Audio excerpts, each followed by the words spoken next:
Hallo, my naam is Alet, die regte Alet se vriendin. Ek gaan julle tou wys maak hier binne die voedselkoöperasie.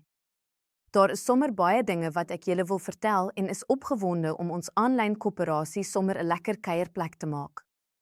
Baie van ons kommunikasie sal plaasvind deur video's wat u kan kyk wanneer u lus het.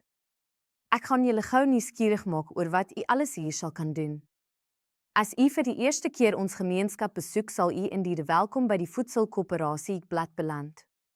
Sommer daar op die eerste blad sal u alles oor die koöperasie kan lees. Dan is daar ook 'n koöperasie nuusopsie.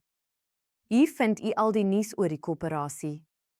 U as lid is ook welkom om nuusbrokkies hier te laat. Spog met die smaaklike etes wat u berei het, sommer ook u ouma se beroemde reset, die groentetuin in die erf en enige nuus oor voedsel, eet en koöperasies. In die koskas opsie gebeur sommer baie dinge. Ons gee u 'n vinnige oorsig oor die koöperasie en dan gaan ons dieper in. Met wat ons noem lekkernye. Hierdie lekkernye is verduidelikings oor hoe ons werk. Video's wat dinge verduidelik. Forums om effektief met ons te kommunikeer. Of nuwe lede voor te stel, te kan kla, of spesiale versoeke aan ons te kan rig. Ons bespreek ons mandjiestelsel en die verskillende mandjies wat u kan bestel. Daar is 'n lekkerny waar ons byprodukte bespreek. U soveel as moontlik vertel oor verskillende groente en vrugte en ook hoe om uself gesond te eet.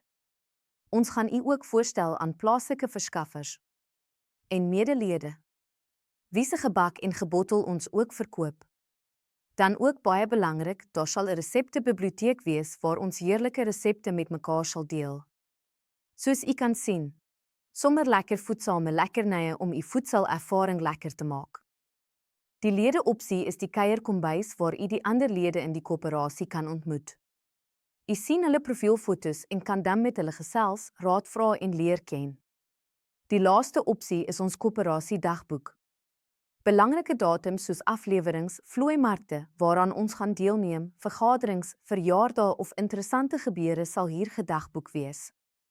Ons hoop dat dit u sal aanspoor om lekker betrokke te raak by die koöperasie. Die koöperasie behoort tog aan u en is u vir ons baie belangrik. Totsiens vir nou, sien u sommer gou weer in ons volgende video.